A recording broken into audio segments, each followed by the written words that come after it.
Good morning. Welcome to the Thursday edition of your breakfast on Leadership Television Inside Nigeria. Today is September 5, 2024. My name is Winifred Ugbebo, your host on the program.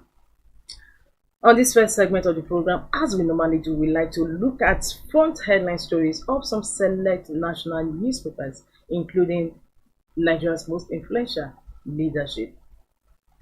Leadership's leading story today says few from price, pressure mounts for immediate reversal. Fuel pump price, pressure mounts for immediate reversal. Expect prices of goods to rise, manufacturers warn. Is brutal assault on Nigerians, PDP. Fuel pump price, pressure mounts for immediate reversal.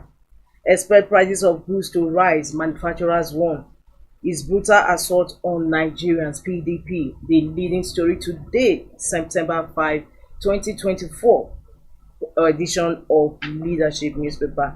Still on the development of the increase in fuel pump price. Pressure mounts for immediate reversal. Leadership CMG orders strengthen media cooperation. 3,590 Nigerians on death row. NCOCS. 3,590 Nigerians on death row. That is Nigerian Correctional Centers. 9 killed in fresh attack on Plateau community. POS registration, operators sue FG as deadline ends today. That takes us to the business column. That is the business boss on the cover of Leadership. Northern governors condemn Mafa attack, demand swift justice.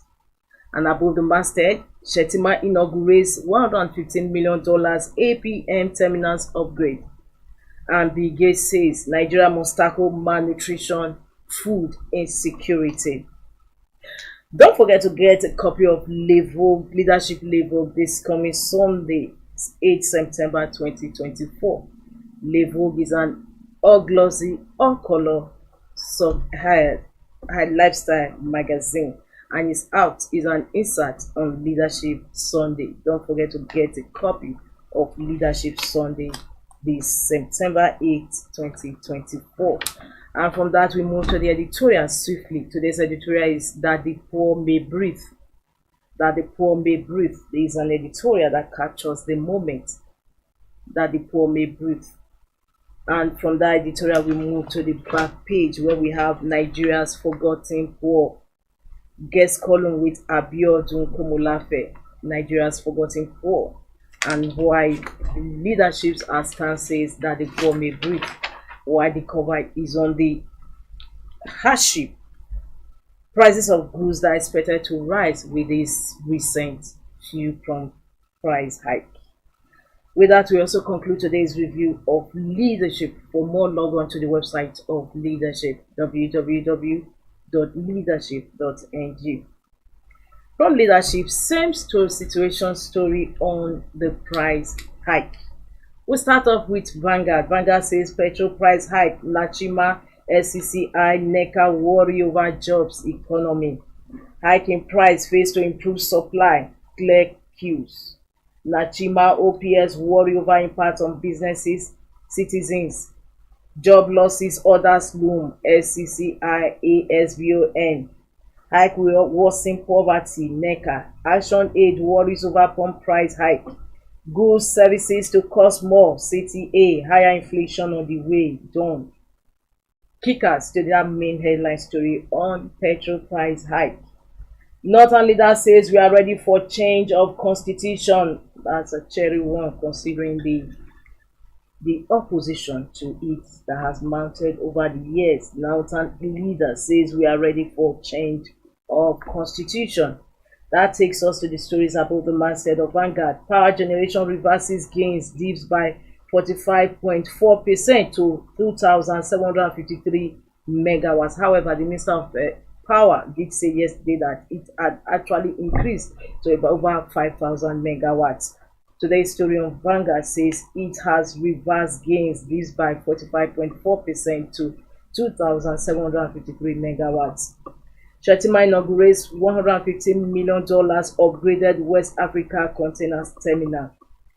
Arrest Okwama Idijin slam 200 million naira lawsuits against Army DSS. Nenadi Usman emerges interim chairperson of Labour Party. With that, we conclude front headline stories on Vanguard. For more, log on to www.vanguardngr.com. From Vanguard, we move to the Guardian. Same outrage, same opposition to the recent fuel price hike. The Guardian says outrage as high cost of petrol scarcity push businesses to brink. Outrage as high cost of petrol scarcity push businesses to brink. The story runs on page 6 of the Guardian. Tinubu woo's Chinese investors, says Africa holds opportunities for growth. Next says deadline for state police reports, releases 3 billion naira flood relief funds. Obasanjo Oyaoku orders lament impunity, poor leadership.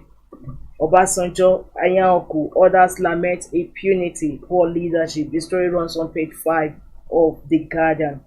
Federal government reviews prisoners feeding allowance by 50%, raises budget to 45 billion naira. Federal government reviews prisoners feeding allowance by 50%, raises budget to 45 billion naira. Buhari Northern Governor Saudi Arabia condemn Yobe killings. Bill Gates warns of rising misery, says Nigeria spends less per capita on its people. Shetima inaugurates $150 million upgraded APM terminal in Onne.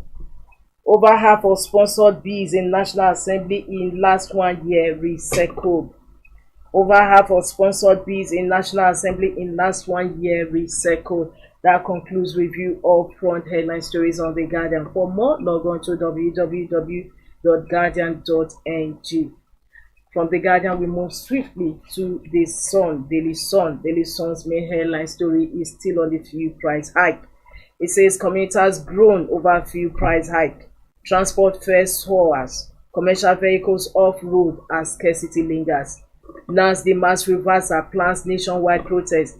Lagos extends work from home arrangement. Presidency denies NLC's alleged betrayal. The second main headline story on the cover of Daily Sun: not ready for talks on restructuring. New constitution, ACF. The mass apology from region's leaders. Bill Gates announces $2.8 billion investment to boost healthcare, nutrition, agri in Nigeria. The story is on page 6 of the Guardian. Of Daily Sun. Ex-Minister Nenadi Usman emerges Labour Party caretaker chairman. NWC kicks. Nigeria intensifies efforts to exit FATF grey list. 3 million naira extortion. Police arrest erring officers. Suspects to face oddly room trial dismissal. State police NEC gives 4 states FCT deadline to submit reports. Once decision taken will be binding on all. Fuel price hike, brutal assault on Nigerians, PDP. Order NNPCL to reverse it, Afenifere tells federal government. Nigeria now third largest IDA debtor with $16.5 billion liability. And this last story today on Daily Sun's cover is beside the masthead of Wagbena Oshoba Adetiba for Demga Igwe lecture. With that, we conclude review of Daily Sun front headline stories today, Thursday, September 5, 2024. For more, log on to the website of Daily Sun, www.thesun.ng. From this Daily Sun, we move to this day. This day's last on our menu today. And this day says petrol price hike, PDP, labor unions, Afenifere, CSOs, fume, lambast federal government. Petrol price hike, PDP, labor unions, Afenifere, CSOs, fume, lambast federal government. 1,000 naira per litre brutal assault on Nigerians, says opposition party. NLC TUC demand reversal, insists its breach of agreement with government. SCCI, Nachima, OPS, others express concern over effect on businesses. That takes us to the story just beneath the masthead. Tinubu attack on Yobe cowardly. Attack on Yobe cowardly. And we move to the stories about the masthead of this day. At Zenith Bank Trade Seminar, Stakeholders advocate increased investment in non-oil exports. Labour Party sacks Julius Abure-led NEC, sets up 29-member caretaker committee. With that, we conclude today's review of This Day newspaper. For more, log on to the website www.thisdaylive.com.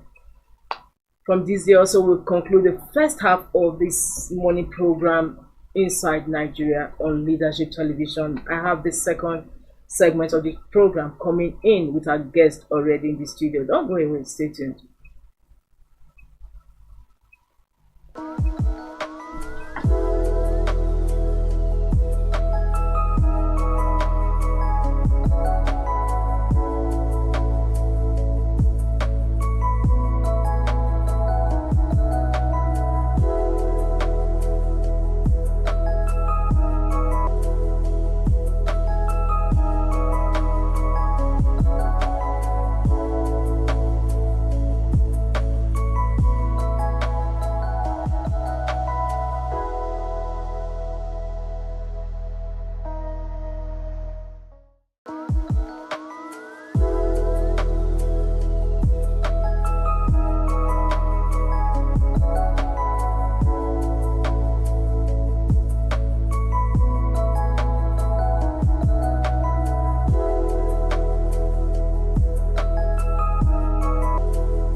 Inside Nigeria is a breakfast show on Leadership Television. My name is Winifred Ubebo. On the first half of the program, we were reviewing some fun headline stories on some select national newspapers.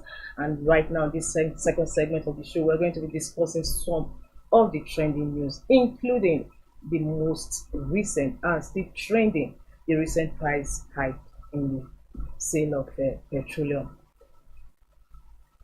And I have with me in the guest in the studio to discuss it is a political economist, a public affairs analyst, Olamileko Adefolare. Thank you so much once again. It's always a pleasure to have you on the program. Thanks, and good morning to all our viewers. Yes, what do we have here? Tuesday ago, naturally on Monday, the NNPC owned up with a press statement that it was indebted to the tune of 6 billion naira to foreign partners. And of course, many were of the opinion that something is definitely up for NNPC, which has been in denial over that allegation since, for it to now reverse itself and come back that something was in the offing. And true to type, on Tuesday the following day, they came on increase the sale of PMS. What is happening? And even their pumps have actually adjusted their price. Even though the price has adjusted, they were still in denial up to now that they were not the one that did the increase. I think for those of us that have been following the trend of NNPC, anytime they increase the pump price of the product, they will always say they are not the one. Because the authorized channels of communication to effect that particular change will be quiet. Meanwhile, they will allow the outlet to just carry out this onslaught on Nigeria. It is not the first time they are doing. They have been doing it severally, and most times, once it happens like this, the denial factor will come in, and that's what we are seeing. But we can also rule out the fact that this has been in the kitchen and been in the kitchen for NNPC to increase the pump price. Yes, if you remember that this pump price increase, I think, was a sing-song from Ipman. Yes. But Ipman is not enjoying this particular largesse that is coming because it wasn't PMS's coming, it's now from NNPC. I wish it had been from there, they are the one importing. They would have done this increment more than 6-7 months ago. I've been crying out since that the landing price had actually increased, and going by the fluctuation of the naira to dollar, many Nigerians were expecting. But however, considering the economic situation and the economic realities on ground now, was it wise for federal government to further? We all know the adverse effect this increase will have on every other thing. At that increase, we are having a situation whereby we have hunger in the land, hardship in the land, and this fuel price increase will invariably affect these goods that you are trying so hard to bring down. I think to start with, for us to also explain some certain things around this oil and gas sector, excuses have been given to Nigerians that the reason why most times the price of crude oil is so cheap in Nigeria because the government is supporting it and they are paying subsidy. And fuel per se is very cheap in Nigeria because the federal government is paying for subsidy. And they claim that it is our neighboring countries around us that are paying the subsidy. And they also made us to understand that oil and gas are internationally priced. So they have internationally factor around in terms of the price. And the international price competitiveness of it, Nigeria is not enjoying it. And that's why we don't have investors coming to our oil and gas sector to come and invest. And that's why they say that investors are shying away because our own is very cheap. And government who claim to have the regulator has not really deregulated, they are still controlling it. So those factors on their own have made it to happen that today we are seeing that federal government want to tailor the price of PMS on the basis of international pricing competition. And what this means is that they want to attract investors to come and invest. So they want to also discourage people from smuggling this product. So what they are trying to do is to tie our price with our neighboring country price one way or the other, because as far as but that shouldn't be in consideration, because considering the economic realities now in the country, and we know that the prices of goods and services have actually skyrocketed in the past 1 year, and doing this now, we all know that the effect of fuel pump price, what you always have on artisanal goods and services, which we are trying to. So at the end of the day, are Nigerians going to be able to breathe? Today's leadership editorial says that the poor may breathe, and that's what the president was his mantra, campaign mantra, that the poor will breathe. Will the poor be able to breathe under this circumstances? The poor have not been breathing in Nigeria for many, many years. And it's also go far back to 1980s when we accepted neoliberal economic policies and principles. But it became more entrenched when we now accepted neoliberal democratic principles in terms of how the system of government that we are practicing. Now we also accept the system of economy of practicing. Now the choice of the neoliberal is which is the economic principle. So as far as the economy is concerned, it has to be tied and integrated into international economic pricing competition, which has to do with price, profit, and hegemony. Yes, but if I may cut in, the federal government has been denied since that they were not paying subsidy for food. Now, if you are paying subsidy, how come the price of the product is still skyrocketing? Definitely, what they are saying right now to us now, they are removing that, showing to us that they are not paying subsidy. Because if they are paying subsidy, what they are pushing for us is to understand the price is now internationally competitive. It's internationally competitive, and yet we have a situation whereby, coincidentally, Dangote is rolling out his PMS in a few days' time, and they now announced that federal government's NNPC is only the body that is going to buyer seller. So playing two roles, the monopoly and the monopoly. Exactly. And the issue is this: the government will be able to. And you can imagine the coincidence, because there's so much. I don't believe in coincidence. He's saying that until the federal government responds to the price fixing, that he has not really fixed the price. And the 887 naira that we are seeing in NNPC filling station is not his price. That is for the NNPC. And we don't know the price that major marketers and IPMA, independent marketers, will fix. And as we speak right now, there's another dimension to this issue. Major marketers and independent putting on their own solely and be selling. But from that fallout between Dangote earlier on, the marketers, the IPMA, did say that Dangote was not ready to negotiate with them. Because they're already having a negotiation with the government. I had even said that if they don't even buy from him, he was going to export it to neighboring. That's the threat to push out, which the federal government really want to put down. In a sense that's why they are now promising a lot of crude to be given. I was just watching the vice president of NNPC, the downstream sector, who have said that in the next 3 months, Dangote is going to receive over 11 million crude from them to be able to crack crude oil for local market, which is going to mean they're going to supply the entire local market. But the question is that they are not going to supply local market and sell it at local price.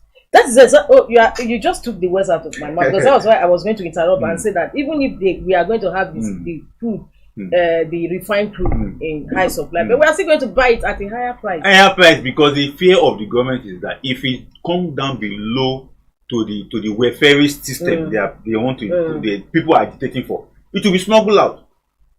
That's where the fear is. But what must the government be concerned about? Whether it's smuggled out, it ought to take into consideration the welfare of its citizenry. The issue of are they not also concerned that the citizens which it governs are at a almost breaking point. The issue is this: if because looking at it critically, if the government felt that the threat of smuggling will hamper the welfare system of the people, then let us ask the government to tackle the challenge of insecurity. Because if they don't tackle the challenge of insecurity within our border, then their fear that they are pushing out, nobody will buy into it. You saw what happened in Yobe. Exactly. Because the fear of that, okay, it will be smuggled out, then it will drive away investors, because what they are thinking are those three things. One is that smuggling will happen, that is all the neighboring countries will not begin to. There's no way they are talking about investors when the world is talking about these leaving fossil oil. No. And we have IOCs even divesting from Nigeria. So what investors are they looking for? The issue is that oil will still remain the number one global. The IOCs are divesting. We saw Oando buying up Aji. This eye service, all those ones are just there. Oil still remain, crude oil still remain the determinant of commodity and foreign currency across the world. This is the problem. Do you know that about 3 weeks ago, US Federal Reserve was waiting for OPEC announcement of quota to be able to determine their fixed interest rate, to show you that crude oil still plays a significant role in commodity and currency devaluation and currency appreciation across the world. So whether they are diversifying their investment from fossil fuel to other, it's still eye service, because they know that the crude oil still remain all the technology that you see around by crude oil. They have not really perfected the other alternative sources to energy in one way or the other, because they're also hiding that technology. They don't want third world countries to know about it.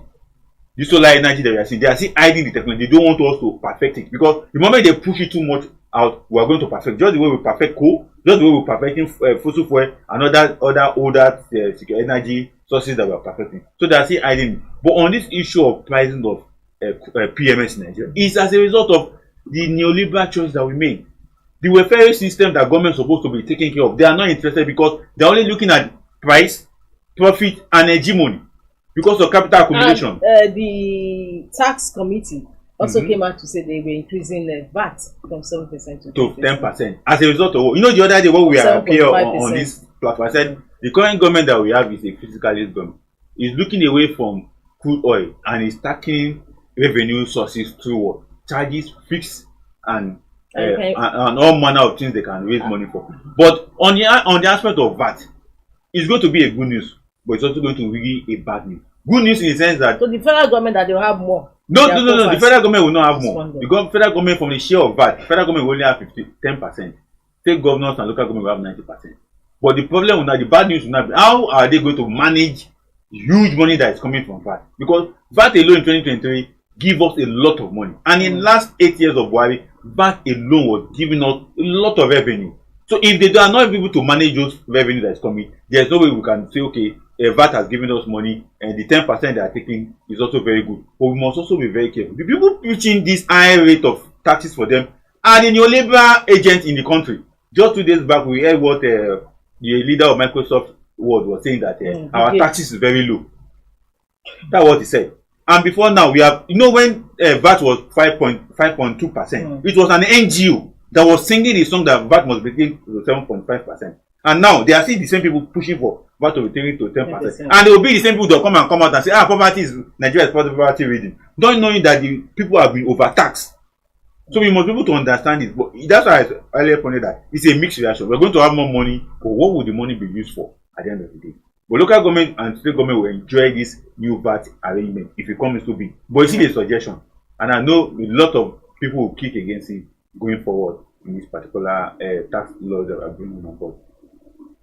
Now, the labor is not just labor, the National Association of Nigerian Students are warming up for strike. They have actually called for strike September 15. With these protests coming in, how is the federal government able to tackle these extremists? I think for NANS, it was NANS that called for student protest. Yes, September, weighing the options.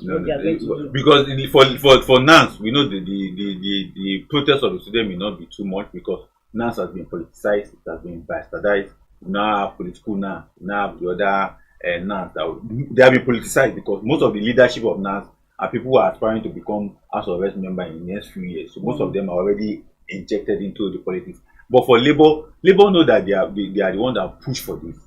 when they agitated for new minimum wage. Even though many of us, okay, we need the new minimum wage. But Adeoyo did tell Nigerians during an interview shortly after the agreed 70,000 naira minimum wage that he was forced to accept that because the president told him that I can actually give you that, but you'll be prepared for fair increase. I think the federal, although president has come out to deny, of course he denied. He said there was no arrangement. Most of us were actually surprised when Ajero agreed for that 70,000 naira. But he later came out to say why. Immediately after shortly after he came out to say the reason why he accepted that. So I don't think Labour is going to fold their hands and just let everything slide. No, it won't go. They are already preparing themselves. They're already putting their thinking cap on, and they're also trying to weigh the option because they also look at it from the econometric angle, because they are looking at how government can be able to sustain the minimum wage. The way big for state government, the way big for federal government. That's the angle they are looking at. But they're also looking at the worsening situation that it will bring, particularly high rate of inflation, both food inflation, core inflation, and headline inflation. They are also looking at it, and they're also looking at the impact, because the foundation of this challenge that we have found us is the neoliberal policies that we are implementing. It became more entrenched in 1999 when we embraced capitalist democracy, even though it was good to ensure that we have representative government. Actually, but the other side of it was when the other side, the foundation of it. Most of us will not miss out the foundation. No, but I'm talking about some of the economic reforms that this government, this administration embarked on. How can you, many economists, even including yourself, was like, how can you float the naira and at the same time you remove subsidy? What they have done is what others have been doing before them. But the only thing, they aggravated the factors. Now we have been selling bonds, we have been selling treasury paper, and we have been devaluing our currency one way or the other since 1999. But not to this level. That the dollar is now 160 naira per. No, 1,600. In the last administration, it was 445. Depending on the spending of the government. So the question will be asked: what is the government spending money on since 1999? They have been spending money.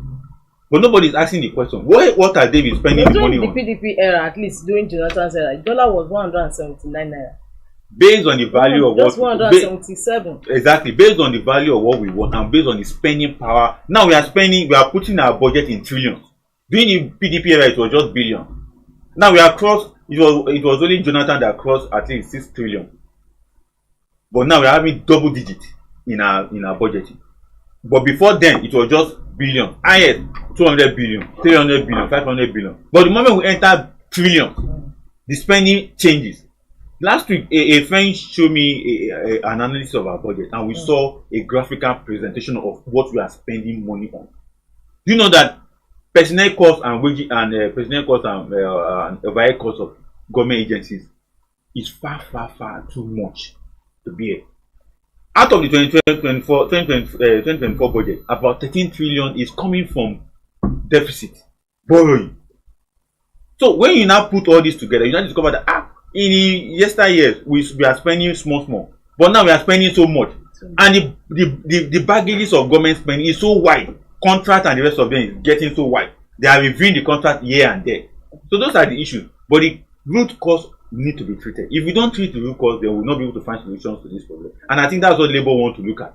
They just don't want to put people to the street. They want to look at the root causes of some of these challenges. Of course, we had a group during that hashtag End Bad Governance protest that they were coming in October 1st. Exactly. So that also still remains there. Now, moving ahead, there was a viral video of Calabar in prisoners that were fed half-baked beans. And following that development, the Minister of Interior, Ojo, also set up a committee to look into it.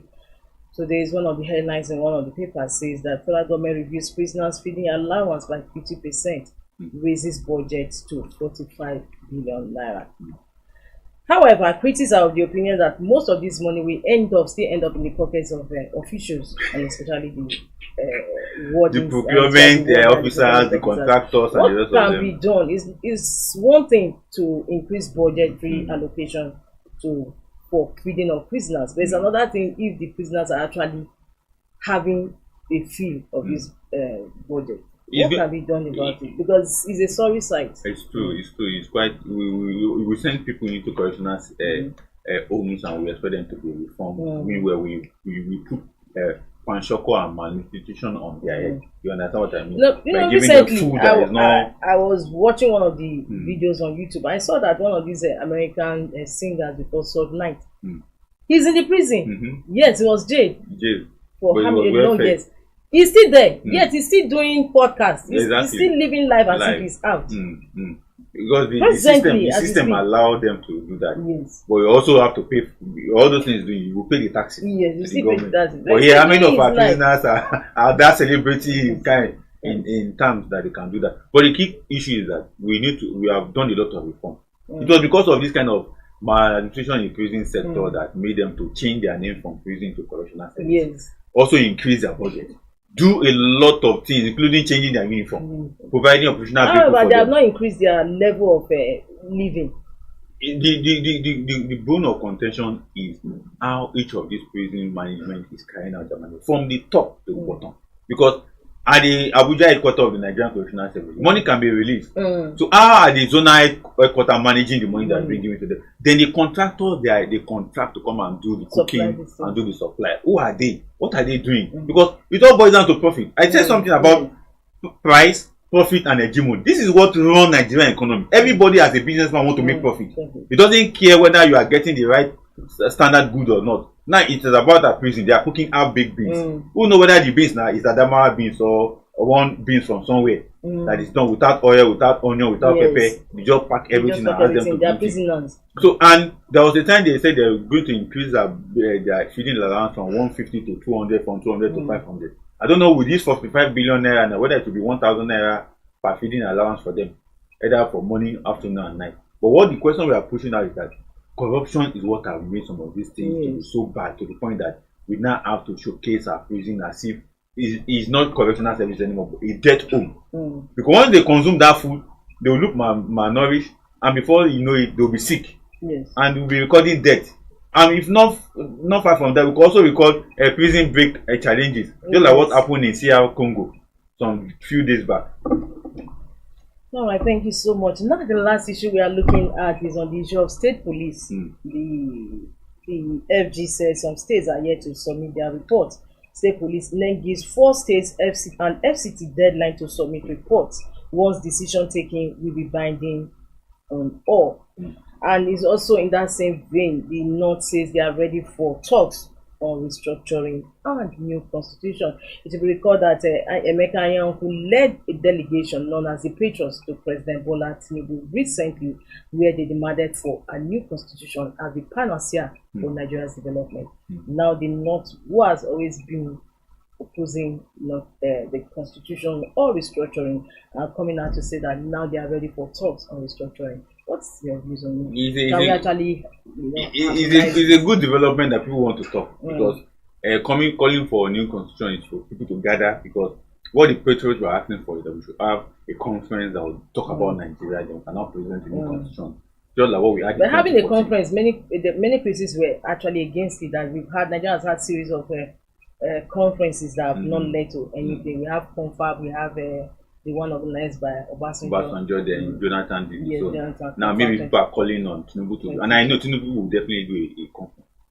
I have the feeling that they will do a conference, because if people look at the National Assembly and say they should work on, it's not just organizing conference. How do you make it binding? The outcome binding on? The outcome will be binding if every stakeholder that come to that conference have the national interest at stake.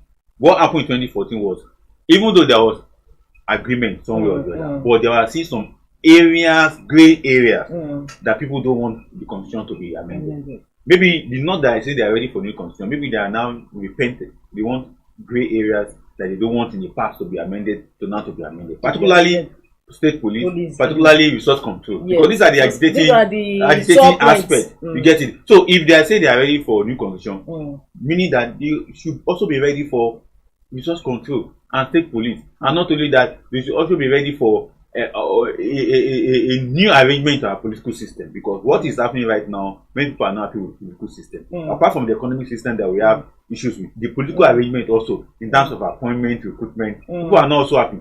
Particular agencies from top to end, we just have a particular region occupying it. And that's why many people are agitating that IG or what's his name, Egbetokun, has been his tenure has been extended. Yes. It is because the fear is that the moment he leave, the next set of people will be from this place, and the moment the same people, exactly, just like we now have in the judiciary. In the judiciary, yes, you get it. And the same thing also has dominated for long. Long. So when Abiolo came on board, people are like, okay, let's, and they know that in the moment that Abiolo leave and another person took over, if that they fail to put the next person, it will still be the same region. Yes. And for a very long time, that region was occupying that position. The same thing in the FCC.